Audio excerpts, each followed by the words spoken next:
Well, my family initially moved in the Fruit Belt in the early 50s. When neighborhoods change, there's always this high point and low points. I prefer to think about the higher points, things that I learned about how to be a good neighbor. It's a historic neighborhood, probably one of the oldest neighborhoods within the Western New York community, but it's also one of the most underserved communities. You're going to color these in, and then are you going to write something?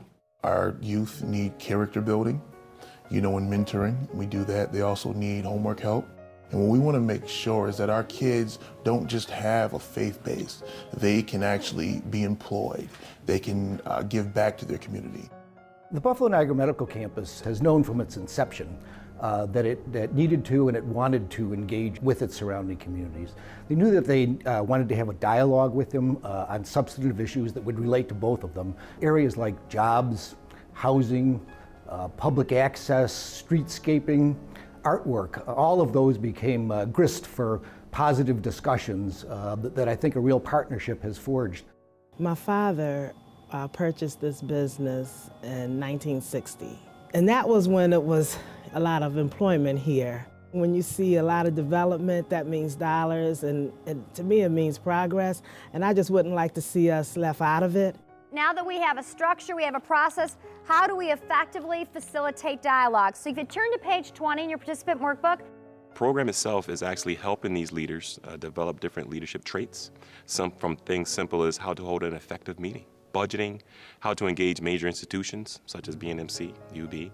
So we give them professional training classes, 8 weeks, 8 classes, and then we also have a mentor that helps them kind of move through the process, learn to work together. When you're with groups and when you build trust and faith, you have to sometimes live through your embarrassment and your vulnerability. So we're going to practice today, okay? You have one group who's a good group, but they're working by themselves. Another group who's a good group, they're working by themselves. We're all working in these silos. If we work together, we can do more and really help all of the people in the Fruit Belt. And I think this leadership group is showing us that. And as part of this program, they get, as a group, $7,500 to spend toward a project that will benefit the neighborhood. And as you can imagine, with a group of at least 18 to 20 people every time, we get quite a lot of different opinions. Now the next challenge is goals. And I think what we ought to do is generate lots of goals and then select. How's that? It's a work in progress. We have to learn that we can't always have our way. As we're sitting down and we're throwing out different ideas, and we're also learning to trust one another and to say, okay, you want to do the same thing I want to do. Why not do this together and pool resources? What I hope to get out of the training that I didn't have before is a sense of stability, just to bridge that gap, so to speak, with the other side of Main Street and coming over to this side. We like to have people from every aspect of Western New York. Some of them will not be able to afford to go through our programs without a scholarship.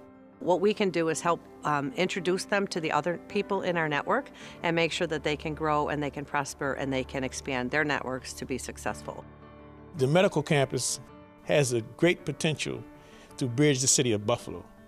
Not just the Fruit Belt, but the entire Western New York area.